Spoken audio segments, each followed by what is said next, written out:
It is the higher path of service and ultimately leads to the upliftment of both the individual and those around. It is through experience. Such it is that usually the old souls are the ones that are able to garner this experience and to move forward. Thank you. I think I'll ask Mattie. Go on, ask more questions? Okay. Metaphysically speaking, we're describing the Elohim as existing outside of time, and of course we are in time. What is the space between us who is in time and the Elohim who is out of time look like? How does dimensions work, if we can understand it from our human third-dimensional thinking? Could you share that, please? We can only speak in terms of human analogy. Imagine you are standing on the edges of a riverbank. The riverbank could be said to exist outside of time and space. The river itself is flowing, time and space. If you are in the river and floating on a raft, you would have a different experience than the person on the bank who is watching you float by.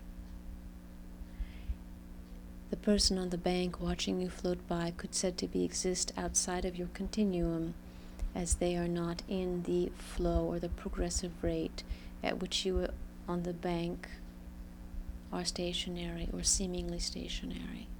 It is not a perfect analogy, but a 3D analogy to which we can only refer.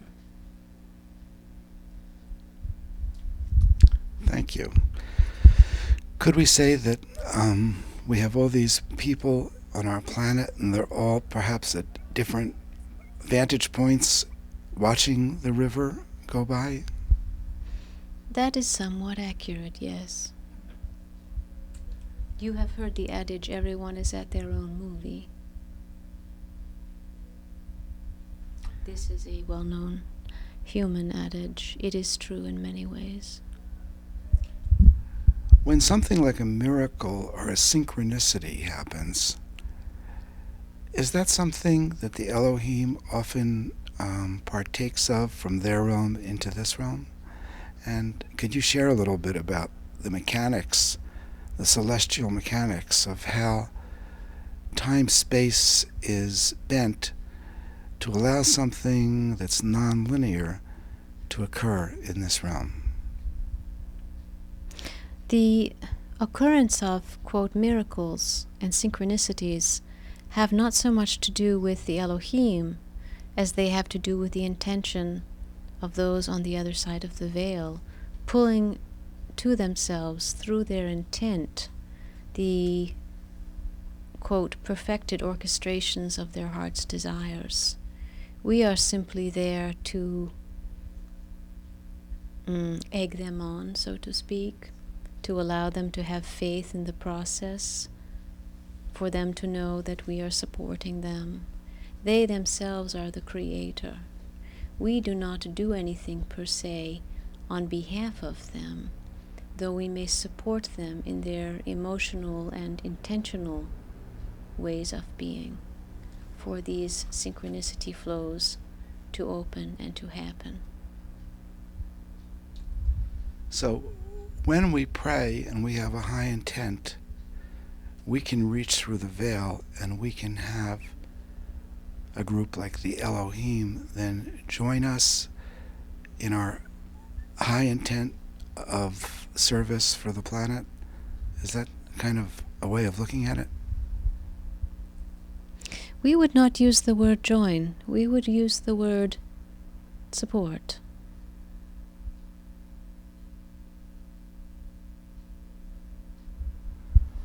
But it kind of adds to our intent. We have more multiple intents operating on the same idea.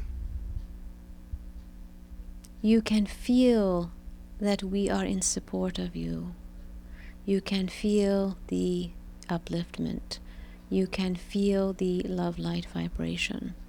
You can feel that there is something greater than yourselves operating at the moment in time. We are not allowed to interfere with your free will. You must understand this. You said earlier that we are creating our future. Our collective consciousness is creating our future. Does that mean that we, meaning everyone who is listening right now, is part of the immediate creation of the future of this planet? We who are listening can stop earthquakes or start them, can stop pole ships or start them, stop nuclear bombs or start them. Is that how we can create by our high intent? Are we actually that much in control by our intent as a collective group? Only if the critical mass is sufficient. It requires a certain amount of critical mass of intention for these large promulgations of energies to be altered from a certain course once they are starting to transit upon them. So there are certain things that are set in motion that are going to happen irregardless of our... No, this is not what we have said. We have said there must be a certain critical mass. There must be a certain number of people with like intention to derail a certain, perhaps negative manifestation of an energetic. I've heard it said that a few people can be very powerful in changing a direction when, say, there's so many people that might be apathetic.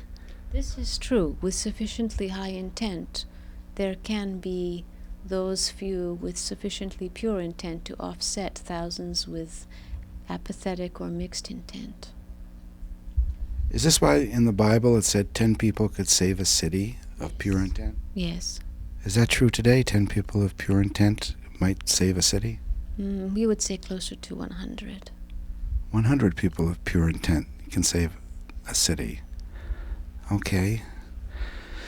We probably have 100 people watching us. I hope you guys take this seriously, because I think that most of us don't realize how important our intent is. We're always trying to get our power by something outside in the world. And I used to be that way, and suddenly I realized that I have an intent inside me that, if it shared with other people, could start changing something. So what we need right now is more people with pure intent and high purpose and high service. Could we say that? Yes. Think there's enough people watching this show to change the planet if they all put their consciousnesses together? It is a start. It is a start. I have a question. Okay. How we reach the pure intent? What do you mean about pure intent, and what could you tell us? What should we look for or aim for? What is to do to accomplish that? It is not something that is achieved easily nor overnight. It is something that your whole lifetime is modeled after. It is constantly a process of evaluating your life and your outcomes, your thoughts, your intentions. Are you a cause, or are you an effect? To monitor situations and to see where you fall along the line of the continuum. Does this make sense? Yeah, a little bit deeper into this, because I really would like to research it myself. I think I am close to this deep intent, and I have lots of people around me. I cannot communicate this deep intent. What would you say to someone who never heard of this, and what they exactly should do to feel this deep intent? For example, example, in your own work, you are making